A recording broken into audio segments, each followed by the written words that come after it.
Hi everybody and welcome to the BMS Podcast.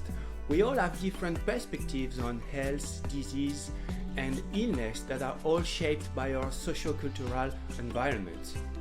The aim of this podcast is to raise awareness on different socio-cultural belief systems toward health and promote culturally sensitive approaches in a Western secular environment.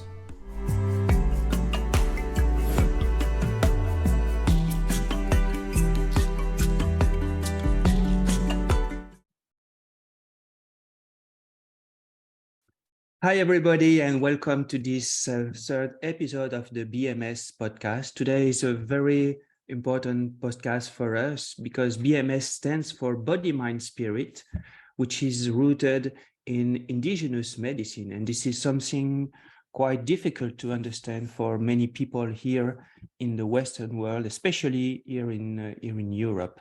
So we are very happy to have one people who is self-identified as a person from the First Nation in Canada. So Jaris is a pharmacist, and I will let him introduce himself. Thank you so much for that. And thank you for having me. So my name is Jaris, just like the city Paris, but with a J. And my last name, Swidrovich, is actually a Ukrainian name, and that comes from my father's side, who's fully Ukrainian. But on my mother's side, I am Saulteaux. It's called Saulteaux, which is kind of like Ojibwe or Anishinaabe, if people have heard of those kinds of First Nations people before. My reserve is called Yellow Quill First Nation, and that's where my family is from, which is on Treaty 4 territory in Saskatchewan, Canada. I am a pharmacist. I studied in both Saskatchewan and Ontario. I did a Bachelor of Science in Pharmacy in Saskatoon, a Doctor of Pharmacy or PharmD at the University of Toronto, and a PhD in education at the University of Saskatchewan. My PhD in education actually connects a lot to the topic here today. I studied Indigenous people's experiences with pharmacy education in Canada. I myself also am a two-spirit person. I am a queer person. I have a non-visible disability, and I use he, him, and they, them pronouns.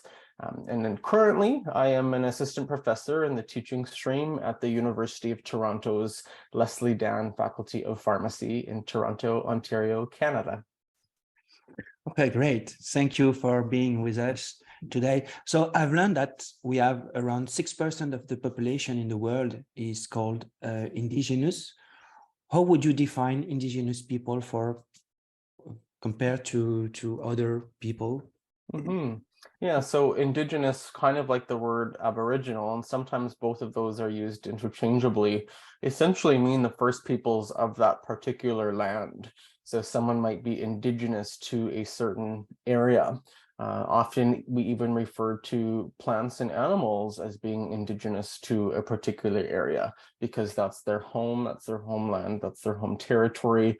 Their whole lineage is traced to that particular land. So in the context of what we now call Canada, Indigenous peoples in Canada refer to First Nations people. Indigenous also refers to Métis people, and Indigenous refers to Inuit in Canada too. So Inuit are the first peoples of the North, and Inuit is actually a plural term that means people. So referring to a single Inuit person, you would say Inuk or I-N-U-K. Okay. Of those three groups of First Nations, Métis, and Inuit, in the Canadian context, I am a First Nations person. Sometimes folks will think that I'm Métis because my dad is white and European ancestry, but that's just not the way it works in Canada as per something called the Indian Act of Canada that describes who I am as a status First Nations person. So my ancestors were the first peoples of this land. Okay, great. Thanks for all this information. I wasn't aware of all those details. So talking about healthcare, maybe you can talk about indigenous tradition, what can be taught in public, obviously, and how and why did you decide to jump into the more, I would say, the Western healthcare? Did you have any expectation for such career? Good question. So I grew up in a very Western way, I'll say. In Canada, many things happened to First Nations peoples here in Canada, but one of the many things that happened was called the 60s scoop. So that took place in the 1960s until later in the 1980s. And what the 60s scoop refers to is when Indigenous children were scooped out of their homes or taken out of their homes and put into essentially white foster care. So this applied to my mother and all of her siblings. So my mom, as she was growing up, was taken forcibly away from her mother and family and put into white foster care because the government of Canada felt that Indigenous children would be better off with white parents and white families versus their own families. So my mom lived through a series of foster homes and experienced all kinds of abuse. And you mentioned body, mind, spirit. Well, she experienced abuse of the body, of the mind, and the spirit too in each of these foster homes. So because of what being Indigenous meant to my mom, it actually ended up hurting her, right? Because if she wasn't Indigenous, that wouldn't have happened to her. These were government policies that only applied to Indigenous peoples. So my mom wasn't able to grow up with much of her own family, her language, her Indigenous traditions, Indigenous medicines and practices and ceremonies, etc. So she didn't have much of that to pass on to me. And in fact, she quite deliberately didn't want to anyway, because she saw what being Indigenous did to her, or what that meant for her. So my worldview for much of my upbringing was primarily from a Western context. Although I've always known who I was and who I am, I didn't have the resources available to me to truly understand and to be fully integrated in terms of being an Indigenous person and seeing the world through an Indigenous lens. So when it came to applying to post-secondary programs, I wasn't at first even considering indigeneity in my selection of disciplines, and kind of just happened upon pharmacy. It was a little bit of a mistake actually initially, and then, well, here I am years later as a pharmacist. But certainly as time went on throughout my pharmacy training and practice experience, my indigeneity has grown in a way that I do see the world primarily through an Indigenous lens, while also having that Western lens appreciation and worldview too, because that's how I grew up. And the more and more time I spend in this profession, the more obvious and apparent those tensions appear between Western and Indigenous worldview, whether that's about medicines and medications used in healthcare, or even practices. I know that in pharmacy school and other Western-based health professions don't talk at all, or maybe just a very little bit, about the spirit, for example, and spirituality and religion and what that might mean for someone's wellness and healing and healthcare. But I know as an Indigenous person how valuable our traditions are, whether that's dancing, speaking our language, participating in ceremony, sweat lodge, a pipe ceremony, certainly very many other ceremonies, and what that means for people's wellness as an individual, as a family, as a community. But you don't see that being taught or practiced or recommended from Western trained health professionals. My great-grandfather was a traditional Indigenous medicine man. And so it's kind of neat to see how a few generations later, I'm a very Western medicine man as a pharmacist. But I absolutely carry that appreciation of Indigenous practices and Indigenous medicines. Although I'm not a trained medicine person, I will never, promote, or not promote's the wrong word, suggest or prescribe, let's say, a certain Indigenous medicine, because that's not my training. My training is a Western pharmacy, but I will absolutely hold space and make space for Indigenous medicines and practices. Yeah, I'm really sorry to hear what happened to your mother and the way she apparently tried to protect you by not passing you the tradition you deserve. And I heard about that, but I thought it was a long time ago. So I'm really surprised. I'm not going to ask your age, but I'm surprised it was quite the case recently in Western. So, but in this Western healthcare environment, you are now able to identify yourself as an Indigenous people. So something has changed, at least from my perspective in Europe. I don't know, day by day, is that easier for you, especially when you said you're the first who has decided to reconnect with your roots. So something happened. Law have changed, for example, to protect more First Nation people. Yeah, I think that we are on a path of doing better in Canada. There's still a very, very long way to go. We can't undo hundreds of years of colonialism in a matter of a couple of years. So it's going to take a very long time for Indigenous resurgence to be fully realized.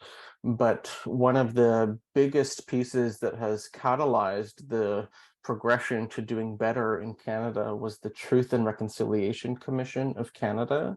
And that Truth and Reconciliation Commission, or TRC, they published 94 calls to action in late 2015. And those 94 calls to action have really existed as a framework for every person in Canada, every organization, every discipline, in terms of what they can do to do better and to make this nation a better place for the First Peoples of this land. And what you mentioned too about, having something take place quite a long time ago, the 60s scoop was separate from the residential school system, but the residential schools were still operating until 1996 in Canada. So you didn't ask for my age, but I'll tell you, I'm 36 or turning 37 in August. So I was born in 1986. And some of my friends who are exactly my age and even younger than me also attended residential schools because they were still operating until 1996. And of course, the day that a residential school closes, it doesn't mean that the harm is done right then and there, right? So we absolutely have ongoing legacy effects and intergenerational trauma from those experiences. So yeah, a lot of room to grow, but the Truth and Reconciliation Commission of Canada was entirely an initiative of survivors of that residential school system. It was not a government entity or a government report or a government doing. It was a grassroots initiative, a grassroots commission of survivors of the residential school system. And I think that Canada, by and large, is really starting to listen to them and acting on those 94 calls to action. Or maybe I didn't tell you, but I, as you know, I heard about you and your work. That was last year. We were just finalizing our paper on body, mind, spirit, osteopathic tenet, and I saw the title of your webinar, and I said to myself, "Oh my gosh, it was." It's very provocative title, at least for me, just indigenizing Western healthcare and decolonizing Western healthcare. So I was very curious. And then I saw you, very peaceful, very conscious of this, a lot of conscious of this legacy, and you, as a voice speaker for all those people, you would be entitled to be very angry, and I found the exact opposite, very calm and very describing. So I'd like to thank you, because it helped me a lot, because in our profession we are also facing, I would say, a polite ignorance. Many colleagues know that we are publishing, especially on this spiritual dimension in healthcare, but as they can't relate to something they are familiar to, they can't give sense to this work. So my next question would be, to what extent are you allowed, because you are within the Western establishment, healthcare, to what extent are you allowed to talk about indigenous belief system regarding health, disease, and illness? Yeah, I think that to a massive extent, I can talk about it, but again, not from the point of view where I practice those things. So what I mean by that is I'm not an elder, I'm not a traditional medicine man, but I am an Indigenous person who is also a pharmacist. So I can certainly share with people how I integrate both the worldviews and both practices, and work with patients and clients and families and communities for how they too can operate their own health management through both Western and Indigenous practices and medicines, and how they can be blended. I think that a lot of institutions and people and hospitals and post-secondary schools have asked me and some others like me to share some of that content with their students and staff and faculty and practitioners, members of the public, which is really wonderful. But also sometimes I wonder if I or someone like me is only asked because I live within the Western system, right? And I'm not just solely one or the other. I think that there would be more tension or pushback or resistance if I wasn't a pharmacist and wasn't a Western trained person. But the fact that I am, and also am an Indigenous person with a family lineage of traditional medicine people, I think that that's opened some doors, not just for me, but opened some doors for our ways as Indigenous peoples to be heard about and listened to and hopefully understood in these Western circles, whether they're academic or professional circles or otherwise. So, yeah, there's a very big extent to which I'm able to talk about anything and everything Indigenous as it relates to healthcare.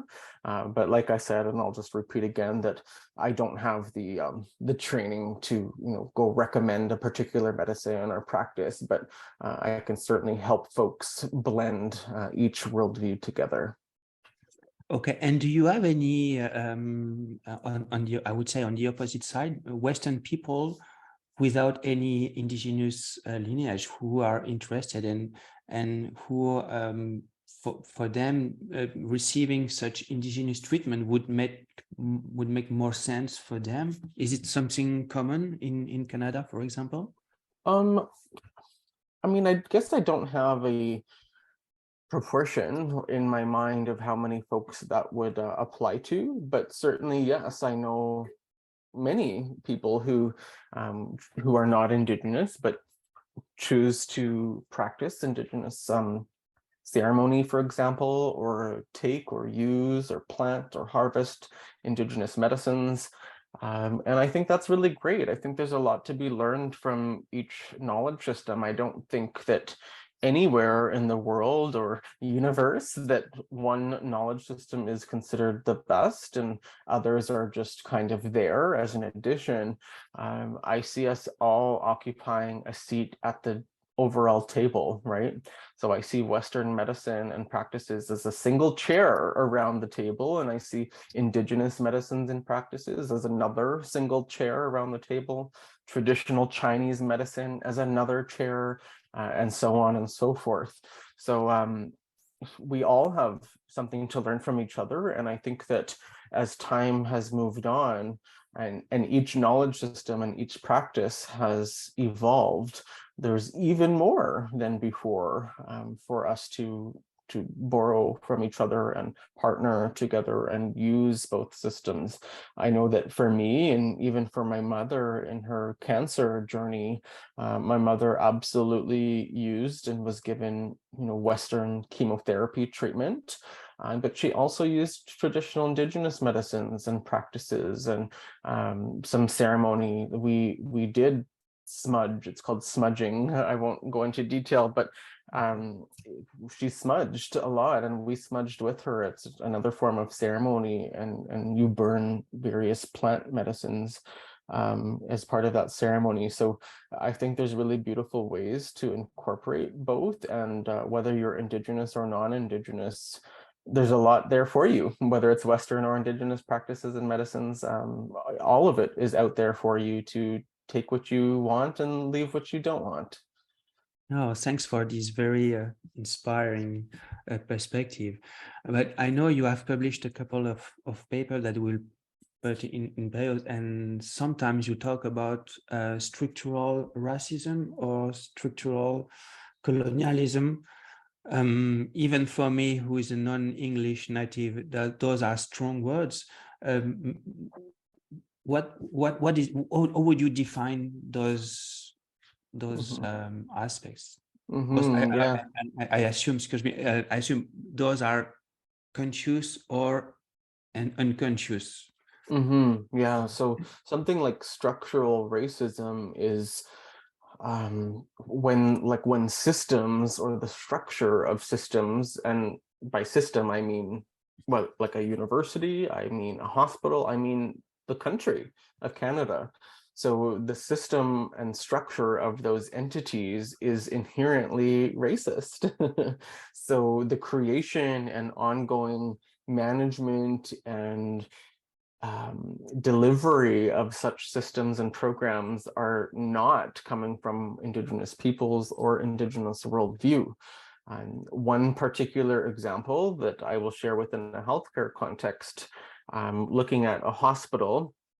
So of course, I, as an Indigenous pharmacist, I was working at a hospital in Saskatoon, Saskatchewan, Canada, and there was a patient, an Indigenous patient in the critical care unit, or ICU, and that Indigenous patient's family wanted to use traditional Indigenous medicines, so they brought in a healer from their community, and the nursing staff and the senior administrative staff of the hospital were very supportive of that, and they wanted to honor these practices and, give the family what they were searching for. However, in most, I would say, if not all, Indigenous cultures across Canada, we have a teaching called moon time. And moon time is someone's menstrual period. So a person with a uterus who menstruates will have their moon time once a month, or less frequently if they're on some other medication or IUD or contraceptive. But when someone's on their moon time, they should not be around, they should not administer, they should not use traditional Indigenous medicines, and they're also not even supposed to participate in some ceremony, because our teachings around moon time, well, they're very complex. And here I am as a cisgender male talking about an issue that's only for people with uteruses, but it's a very spiritual, energetic time, and it's taught to us that when you're on your moon time, you have an incredible energy, and your connection to the spirit world, your connection to the creator could be God in some people's beliefs, or some other name or person or entity, but your connection with the spirit world and with the creator overpowers the connection of those around you when you're on your moon time. So if someone was on their moon time and attending a sacred ceremony with others who are not on their moon time, it would impact those other people's ability to connect with the spirit world during those ceremonies. So in the context of this ICU setting, the family and the healer mentioned that nobody on their moon time should be, around or handling or administering these traditional medicines. But the manager, the nursing manager in the hospital, which are Western folks or non-Indigenous folks in a westernized system, said that, well, we can't ask our nurses if they're on their period or their menstrual cycle, and nor can we guarantee that you'll have a nurse at all times who is a male or someone who does not have a uterus. So that was just one example how the system and its structure and its policies were inherently anti-Indigenous. Because in an Indigenous hospital or in an Indigenous healthcare facility, moon time would be foundational to the setup of the system, and it would just be common practice that someone on their moon time would not be handling medicines. So here we are as Indigenous people in a Western structure of healthcare, and it's racist.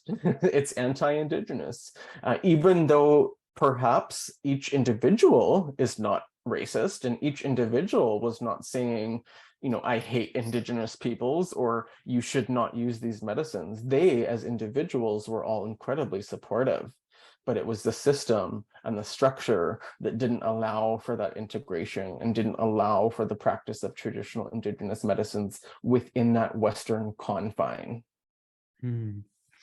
And in Canada, do you have any specific course or continuing medical education for Western people who are unaware of such importance? I would say I don't know if they done that on purpose.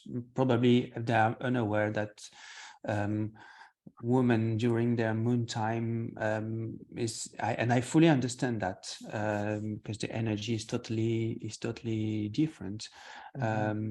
So any chance for Western people who grew up in a Western environment and who have absolutely no idea that people can understand or interpret or perceive the world, the exact same world, but within their own belief system?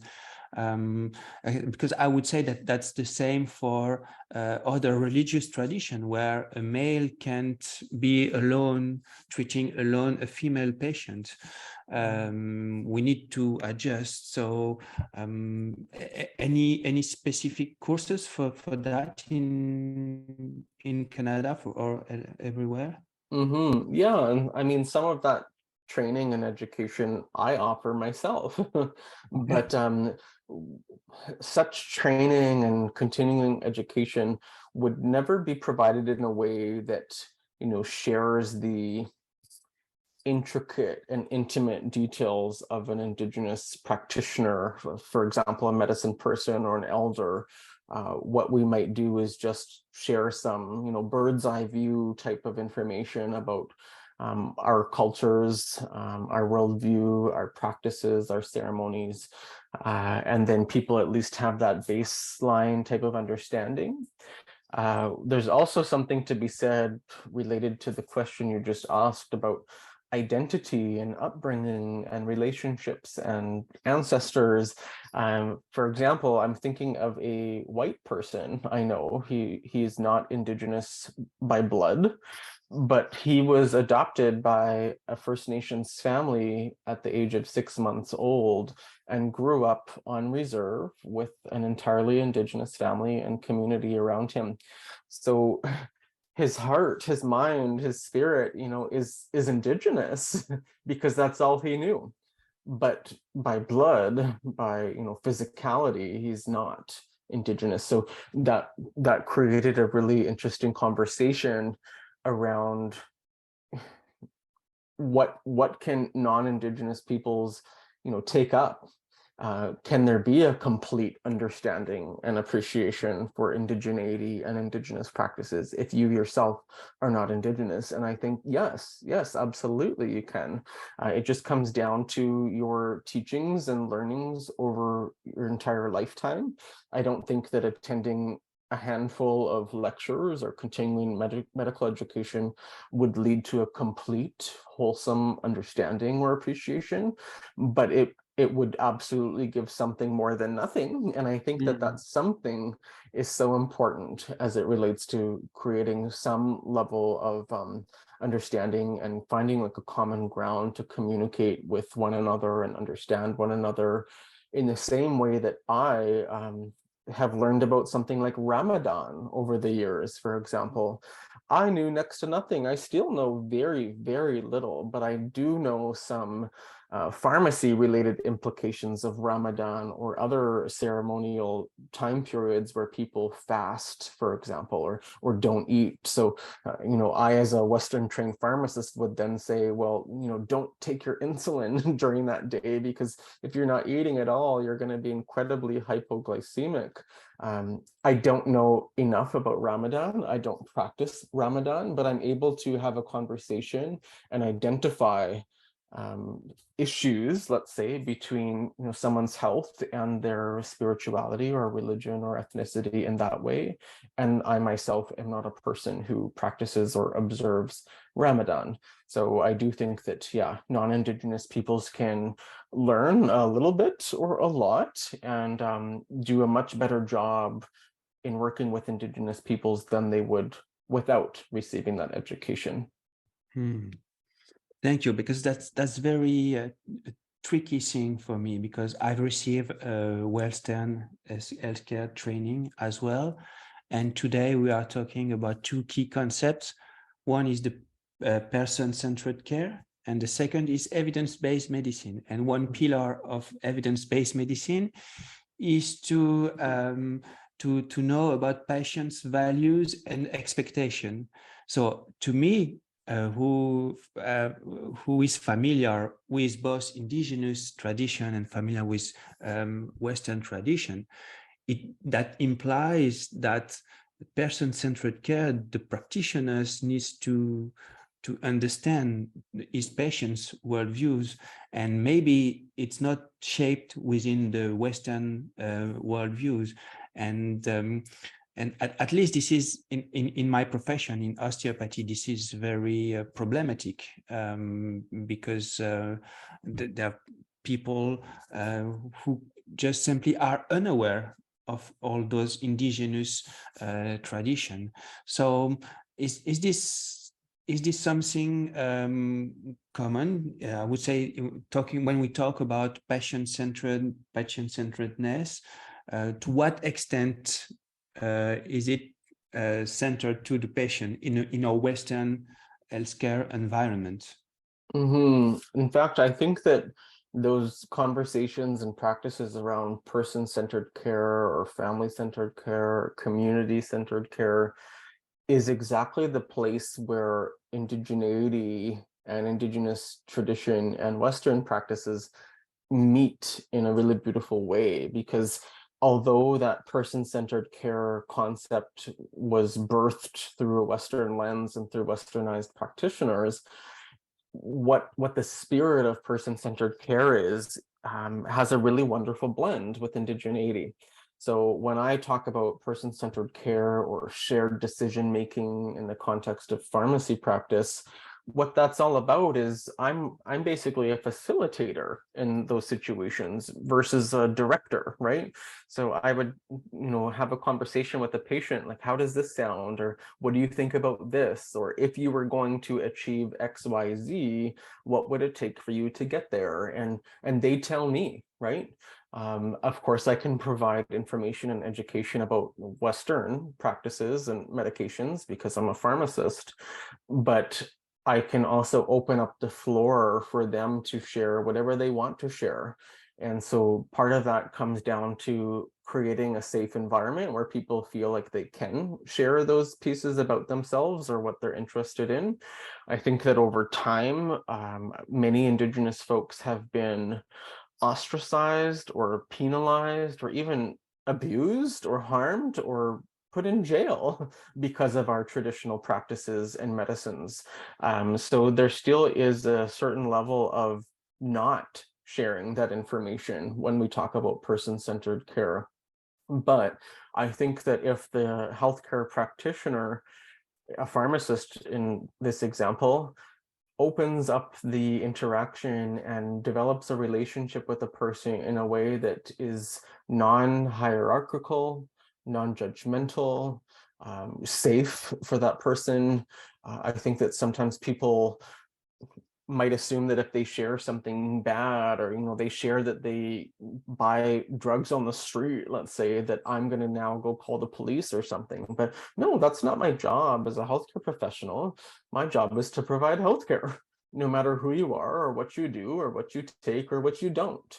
So I often share things just in exactly that way with people, like, hey, this is who I am, this is what I know, and this is what I don't know, and this is how I can help you. So let's have a conversation.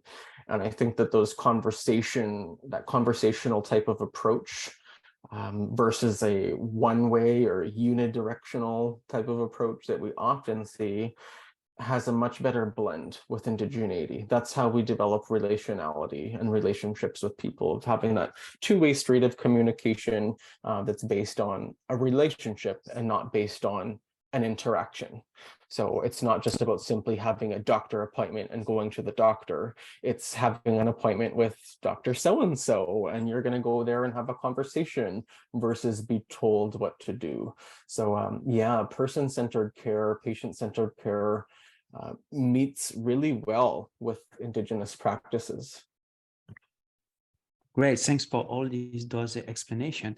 And if we go back to this body, mind, spirit principle, how is the spiritual dimension in healthcare used in the Western context and indigenous context in Canada? Yeah, so the spiritual context or the spiritual realm in the Western context, I would say, is almost not even there at all. I think that probably folks know that it's out there and that people do practice spirituality and religion, but it is absolutely not part of medical training or pharmacist training or nursing training.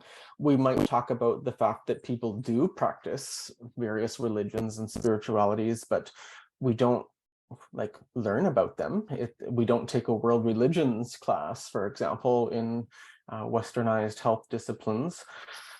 But that's such an important realm, because taking an Indigenous worldview into the context of healthcare, something that lots of folks are somewhat familiar with is the medicine wheel, which is some people would recognize it as a circle with 4 quadrants, right? Each of the colors of those quadrants is very intentional, with white being north, yellow being east, red being south, and black or blue being the western direction. Each one of those colors and directions represents a stage of life, part of the world, dimensions of your spiritual, mental, physical, and emotional health. So the way I see healthcare broadly is that each one of those dimensions is so important and required for that circle, for that wheel, that medicine wheel, to keep turning, right? And if you picture that medicine wheel with those 4 quadrants as a wheel, what happens if one of those quadrants starts to deflate or overinflate? Well, that wheel's not going to turn anymore, right? You're going to have a really bumpy ride. So from a Western point of view, where we don't talk about or intervene in the spirituality realm, we're kind of contributing to overinflating or deflating people's wheels, if that's something that you practice. So for me to be a fully healthy, well Indigenous person, I must practice my spirituality, and that's something that I get outside of the Western system. So I don't go to a pharmacy or a doctor's office to participate in ceremony, right? I have to go find an Indigenous practitioner or an Indigenous space to ensure that my wheel is perfectly balanced and can spin and turn and operate in a way that that I'm healthy and that I'm well and can get on with my days.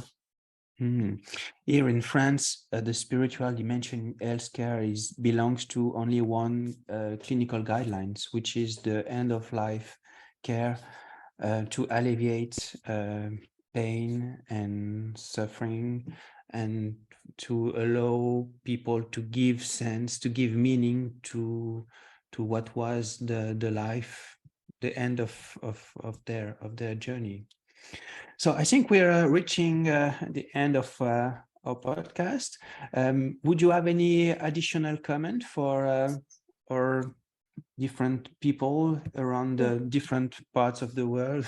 Yeah, just like thanks for listening. Thanks for spending some time and investment in learning. And I encourage folks to always stay curious. I think that if we stay curious, then that will lead us to asking the right questions and seeking out the right resources, versus not staying curious and not engaging in learning about others. I think that's more of a actually potentially dangerous place to sit if you're not curious and don't spend the time learning about others. For folks like myself who work in a health discipline like pharmacy or medicine or otherwise, we care for people regardless of their ethnicity or spirituality, and anyone who's anyone can come to us. And if we don't know enough about certain groups of people, then our treatment is going to be kind of lopsided. I might actually provide better care to westernized folks whose upbringing and values and beliefs match up with the Western system. But if that's not you, then the care I'm offering is not going to be, the same extent of good as it would be for someone who does come from a Western background. So the more we learn about each other, then the better the care experiences will be from both the provider and the patient and family and community perspectives. Thanks so much for sharing your wisdom with us and for giving you inputs on what indigenous people are, what type of medicine, and how is it possible in different environment to combine both wisdoms, not only, and for both people, both from the Western part and from the indigenous part. So that was very inspiring chat. Thanks so much for being with us, Jaris, and have a good day. Yes, Bye. thank you so much. And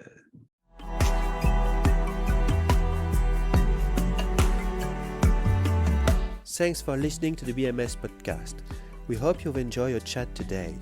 BMS Formation is working to bring more compassion and tolerance between people holding different worldviews in healthcare and beyond. Share it if you like it, and see you soon.